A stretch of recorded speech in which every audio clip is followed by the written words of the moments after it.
Hello and welcome to Impact Africa, our online talk show where we get to have conversations with diverse people and organizations who are impacting lives positively.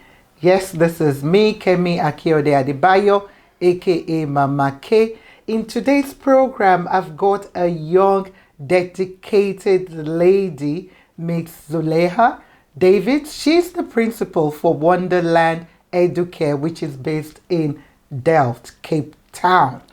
How are you, my sister? You're looking beautiful. I like the polka dots. It really looks nice. I am fine, thank you, Mama Kay. It's nice to be on your show.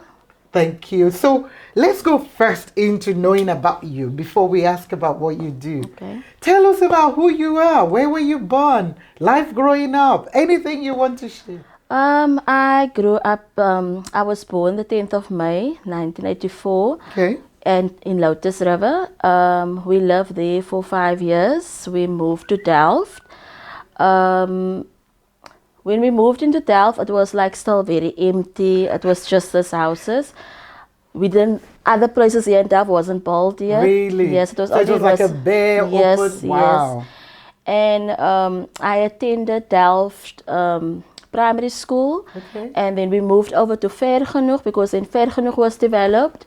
And then after that, we moved from Ver Genoeg to Rosendaal Primary, and that's where I finished my grade 7 At Rosendaal primary school. Yeah. All right. And that's where I finished my primary school, and then we moved over to Rosendaal High, and I matriculated at Rosendaal High. Okay. After that, I started working at the ECD Center, Happy Hearts. I worked there probably for 10 years at Happy Hearts. It was very nice working there. I picked up a lot of experience when I worked there. And then that's where I got my first son, and I had to look after him myself. And I started leaving. I left there, and I fell pregnant with my second son. I studied, and then complications in that pregnancy. And then I just started to decide I'm going to start now opening my own business. Okay. Yeah. So it was based on you being a mother and your experience that you've had? Yes. Or how did you find yourself in Educare? It's how I found myself. I saw there's a great need in our community with little ones. And a lot of people came to me because they know I was extremely over children. They knew me from Happy Hearts. They knew I was a good educator there at Happy Hearts. And then they asked me, don't you want to start your own business this side? And then I said, I'll look at it. And then I decided, okay, financially we need things to start growing our business and all those things. And and when my middle son was born, 2009, and then 2010, I decided now I'm going to start my own business. And even the principal of Happy Hearts, he assisted me a lot because I went to him and he gave me a lot of tips, what I have to do, the paperwork and all those stuff. He helped me into that. He supported me extremely a lot. Mr. Arendse, he's passed now. He's not alive anymore.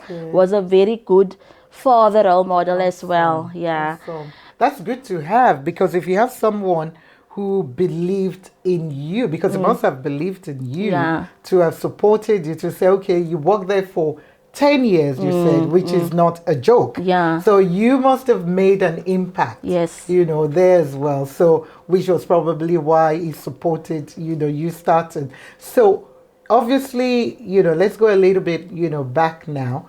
Rosendaal Primary, Rosendaal High, then you had your first child, and then second child, complications like you said. Then you saw the need, yes, there. So the name Wonderland, how did the name come about? The name was, I wanted, if children come, they must feel happy, they must feel excited. If they come, they must feel this is my home. This is a safe haven for me. And that's why I came up with Wonderland. A lot of people thought Wonderland, the games place. I said, no. I want the children to, if they come, it must be a place of fun for them. That's where I started with my name. What an awesome name then. So, how many children do you have roughly, and what age range? The youngest and the oldest? The total we have now, it's 20. We have 20 children. The age group is from 3 to 5 years old. We have. Yeah. 3 to 5 years old. And I'm sure they come with their own characteristics. And, Yes, ooh. yes. So tell me, what are your values, in terms of for the school and your mission? I just want, if we start something, we as practitioners must work on something good. And if our children leave here, they must leave with the foundation of them must be laid properly. So if they go to the new environment, to the school, bigger impact, they must be comfortable into leaving. And our mission is to work hard with our children, to always let them feel at home, loved, and let them also be educated in the time when they are here. Awesome. You know what? We're just going to be back with more stories about Wonderland. We'll be back. Thank you.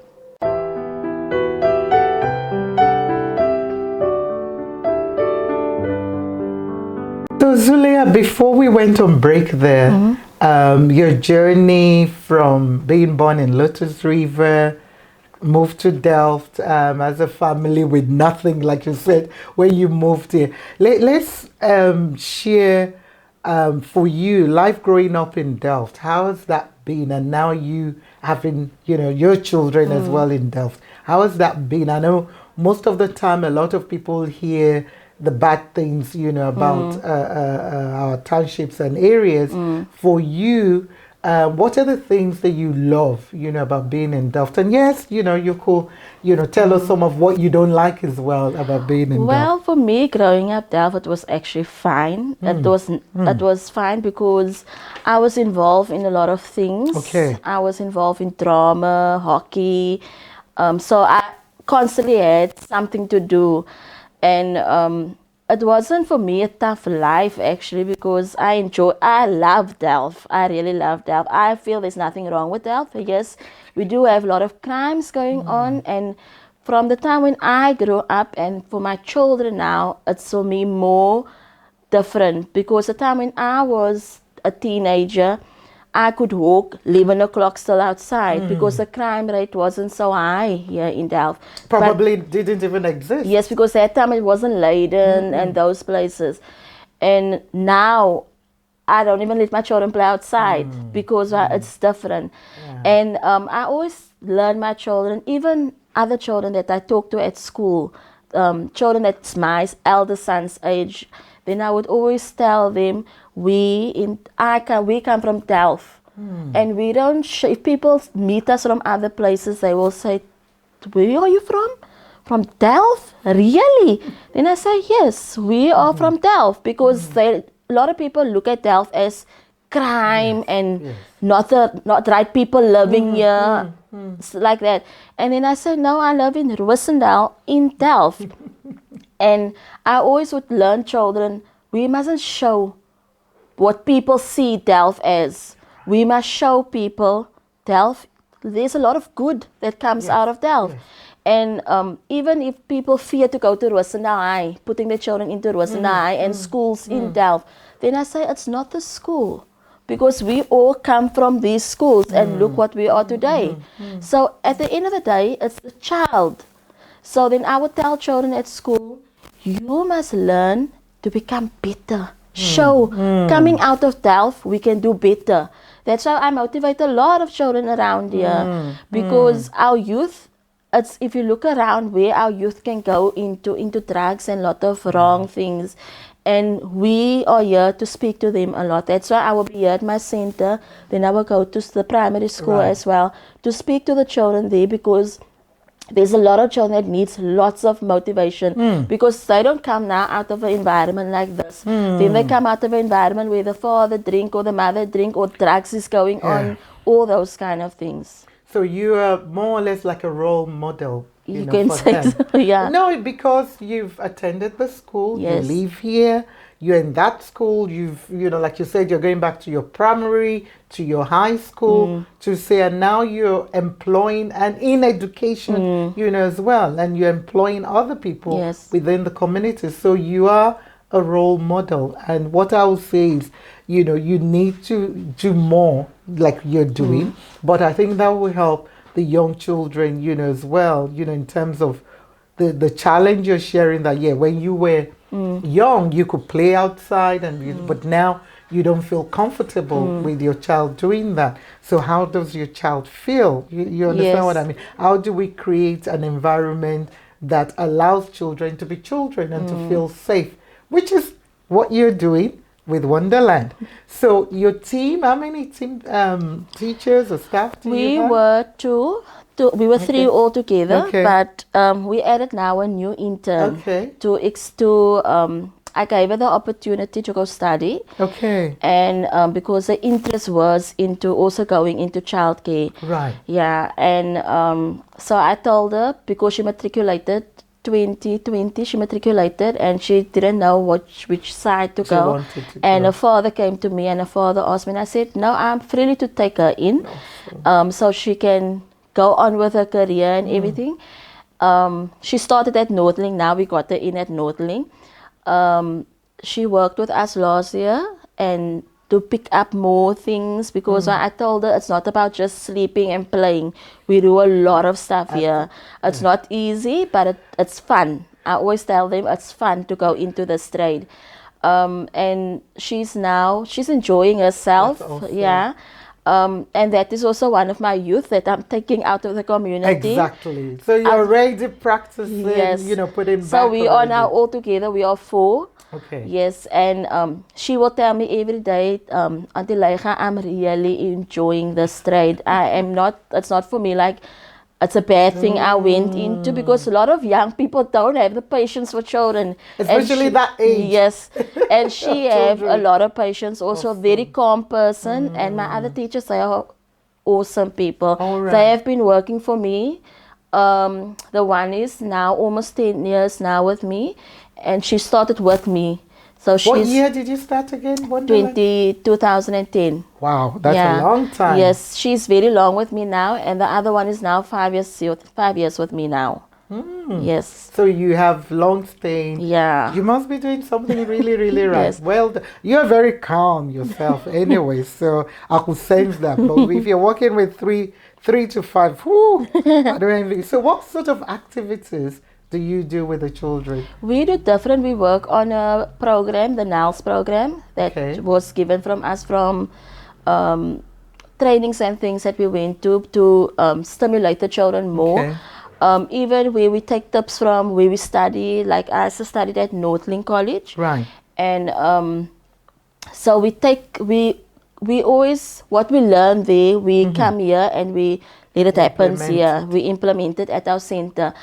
And so the programs we go on, we do themes. We go on themes, like our theme that we're doing for this week is Easter.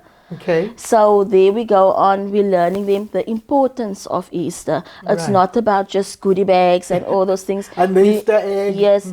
And we would ask our Muslim parents, is it fine if we can do those? Because we have different religions. So you have different faiths. So at the end of the day, we need to learn. We need them to respect each other also when it comes to their different cultures, religions, and all those things. So now they will say, no, it's fine. And then we would learn them what Jesus Christ sacrificed for you guys, for all of us. We would learn them those things so they can know the importance of this week coming now. Wow. Yeah. Awesome. So do you teach them Afrikaans? Yes. You teach them local language? They learn Afrikaans, they learn English. We're still coming to isiXhosa. I was just going to say. Yes, because we had 2 learners here already. That was probably 4 years back. We had 2 learners that was isiXhosa, but they could speak English. Right. Yeah, but they didn't understand Afrikaans that well. And then they actually learned us. Okay. And then I was all the time with my phone, Googling the words and things. And that is where we started with the number names, and then we made it Afrikaans and English and isiXhosa. Awesome. So if they say it up so that they don't feel out, we always tell them, don't be shy or anything. You can bring your culture out. You can speak to us about your culture. So you try as much to be inclusive. Yes, in terms of faith. We need to be inclusive. We need to be inclusive because we get different type of children. All right. You know what? We'll stop for a quick break just to see some of your work as well.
Wonderland is doing things, and you've been a mentor to young people and already an employer of labor, through what you're doing, and an inclusive organization, Educare Center, where you're a practicing Muslim, but you embrace, the Christian faith, and you do embrace the different cultures, as well. So well done, with what you're doing. So since starting in 2010, I believe, what have been some of your challenge, that you've had, and how have you managed to overcome them? Our challenges we have at our ECD center is a lot of times parents can't afford to pay our school fees, and sometimes we do understand, but at the end of the day, that is our salary also, and that is also to keep the center going.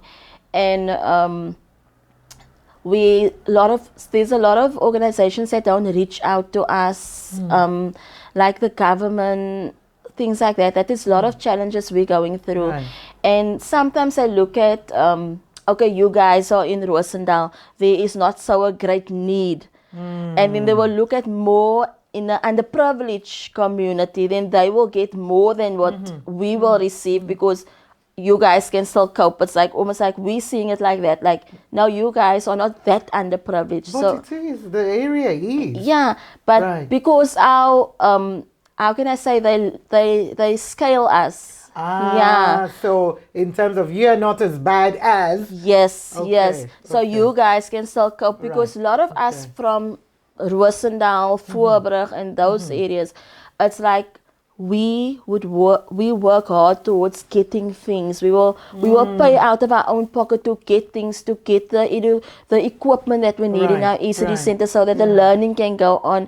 Where others get it just so as a donation, where we need to work hard. And there's a lot of times when we have to take from our own family's income and put it into our ECD as well. That is a lot of our challenges where we have when it comes to running this business as well. Wow, that must be tough. Yeah. Well, obviously, you must be finding ways to appeal to parents to make it a priority in terms of affordability, because like you said, you have to pay your bills, you have to pay the people, So what are you doing to try to let parents know the value of what they're doing? We started my center, we started like a year program. Okay. And so a planning where parents know when is what, and then we ask parents to give their full support, because we are very open to our parents, especially when it comes to our board as well.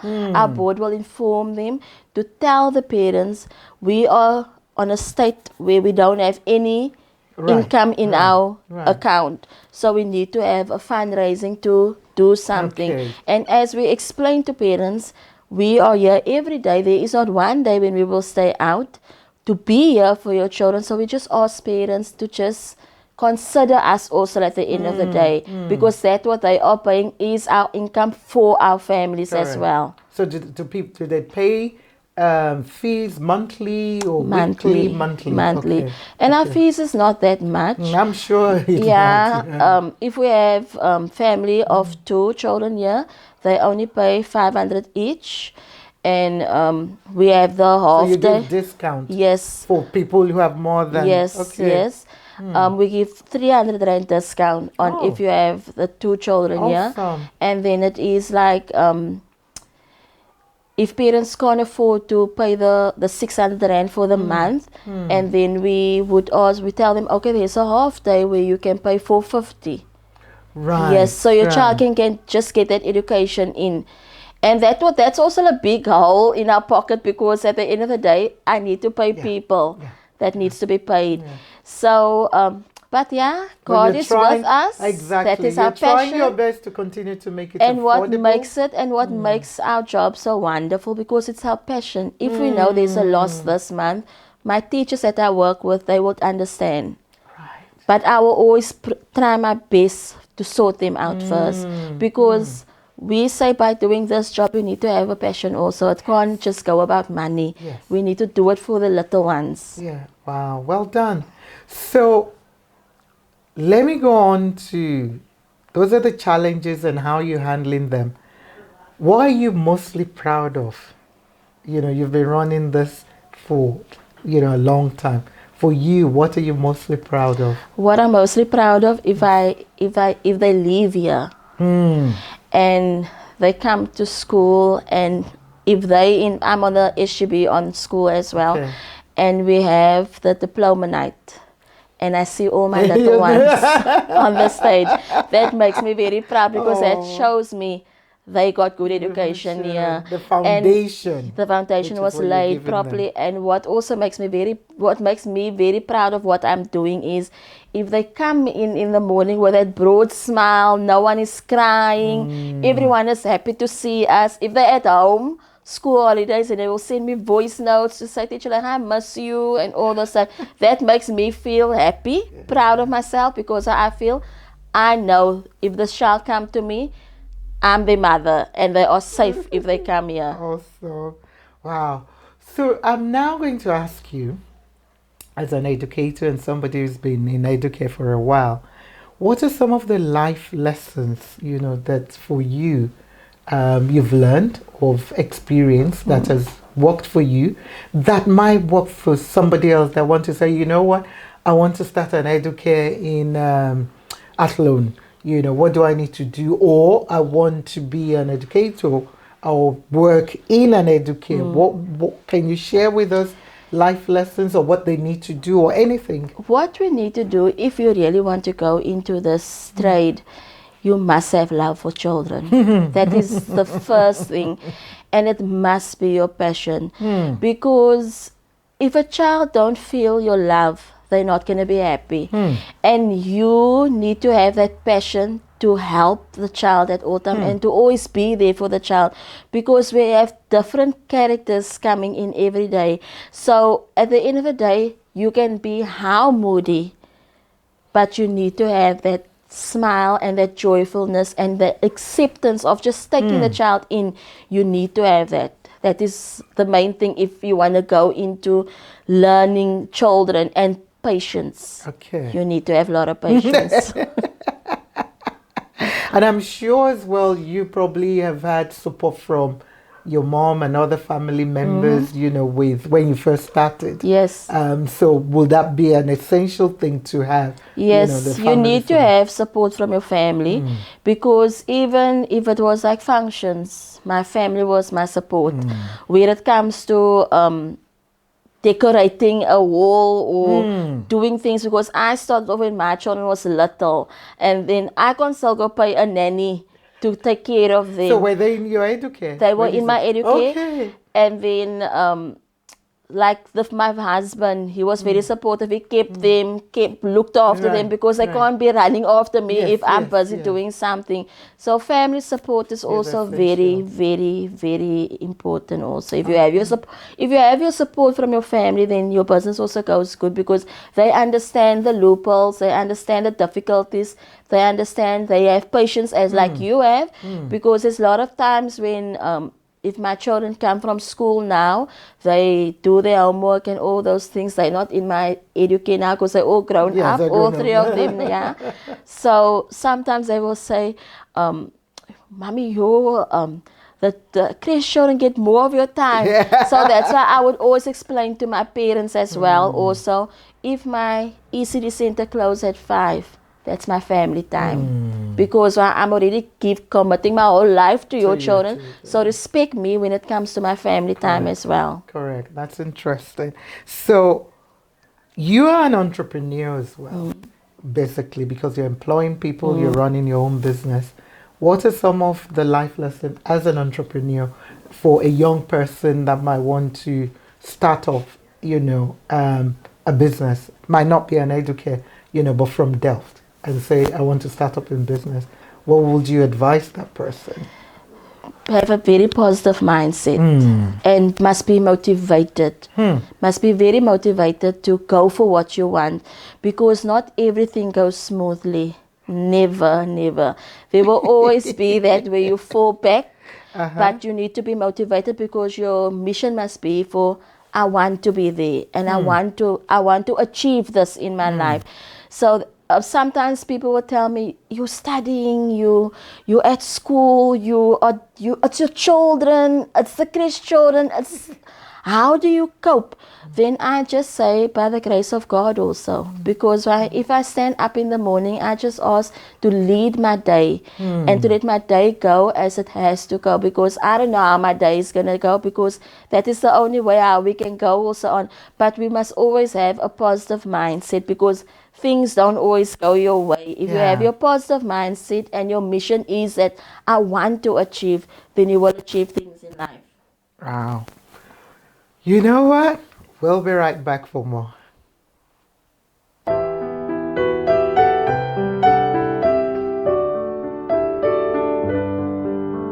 A young entrepreneur, woman who loves children, passionate about education.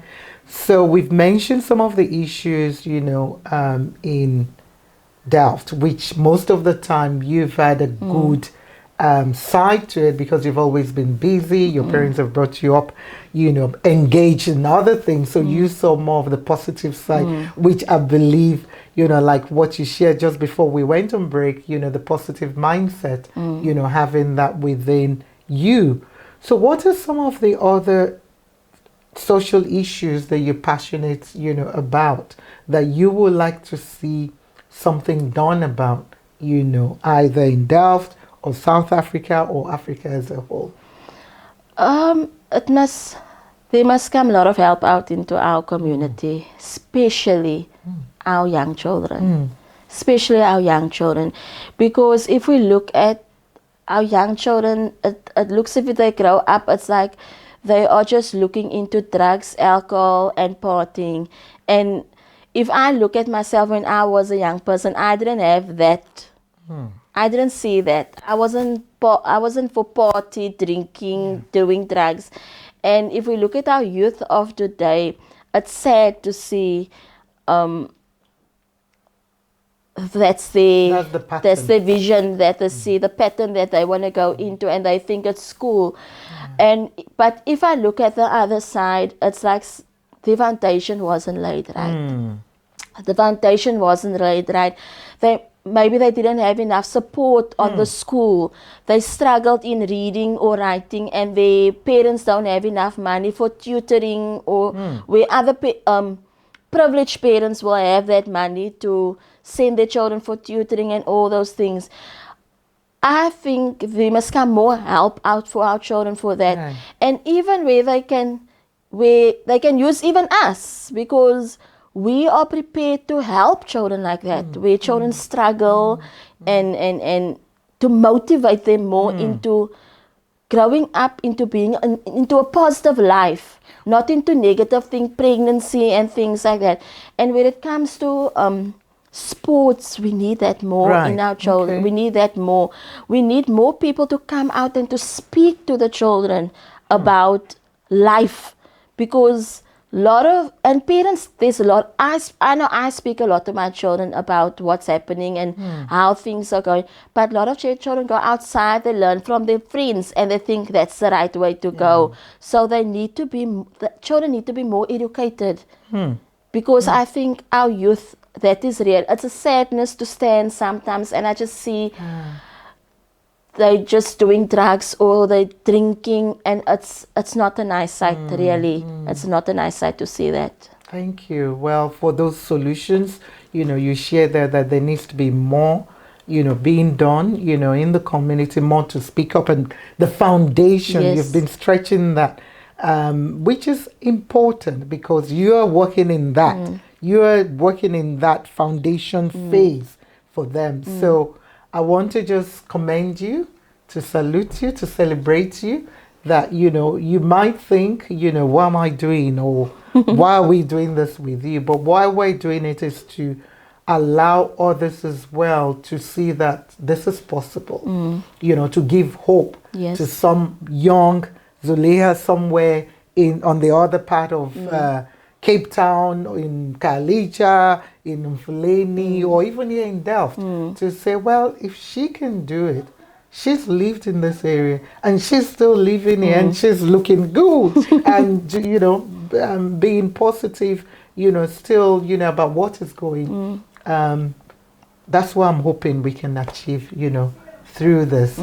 So well done. Thank you. For all you're doing, and we wish Wonderland Educare all the very best for the future. I pray that the gods that you keep waking up in the morning, that you've said, that you serve, will continue to protect you, to guide you, to guard you, as well, and to give you directions, because you are sowing seeds into this young ones. Yes. And like you shared earlier on, when you're now seeing them at the diploma in school, in the high school or primary school, you feel fulfilled. Yes. So you should be proud of yourself, of what you're doing.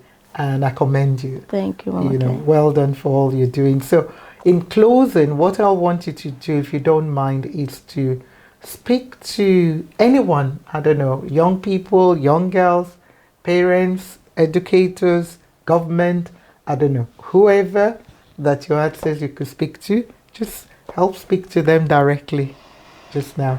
I just want government to reach more out into our ECDs, to see the impact that we do in our communities, because there's a lot of times when we as ECD practitioners feel they're not taking us up serious. So we just want them to reach out more to our ECDs and come out to our Delft community, because really our children in Delft really needs a lot of support when it comes to more sports activities, helping our teenagers to prevent this drugs, alcohol and pregnancy, just to motivate our children that if we grow up in Delft, it doesn't mean we have to be like Delft. We can become better than Delft and show a lot of people outside Delft that we can achieve good things in life. Thank you. Powerful. We can achieve good things in life. Positive mindset, is what you've touched on a lot, in there. And I salute you. And I hope, the powers that be, the government, they're listening, because, yes, the government cannot do this alone. But you are, as a citizen, saying, okay, I've put my right foot out to say, I'm doing this, but I need recognition and support. And support sometimes is not just even money, because most people think it's only about money. Oh, all they want is money. No, there will be other, things, like you said, equipment is needed, guidance, or even, just direction, in terms of what you're doing. So thank you for speaking from the heart there. Wish you very well, Miss Davids, and I pray God's grace more on you and those children. And maybe the next president of South Africa, or next mayor, could be one of your children from Wonderland. Yes, for sure. Yes, anything is possible. Yes. So maybe. So thank you again, once again, for your time. Thank you for having me, Ms. Mama. Well, that's all we've got time for, my people, on Impact Africa. This is Mama K signing off with Miss Davids from Wonderland Educare in Delft. I hope you've been inspired, you've been educated, you've been encouraged, and you heard what she said. We need all to do more, whoever you are. If you have young people who are into not knowing even what they want to do in life, you can encourage them, to go into entrepreneurship so that they could be a valuable person, for their peers, or into education. We all need to be educated. Each day, I feel like I fulfilled learning, each day. And like she had said, the foundation we give them, the foundation is what allows them to stay on course, whereby, yes, the pressures of life might come, life might be tough, but if they've been grounded, into those values and found good foundation, I believe we will have less who struggle, in life. So till next time, remember, God is love. Stay safe, stay blessed. Love you all. Take care.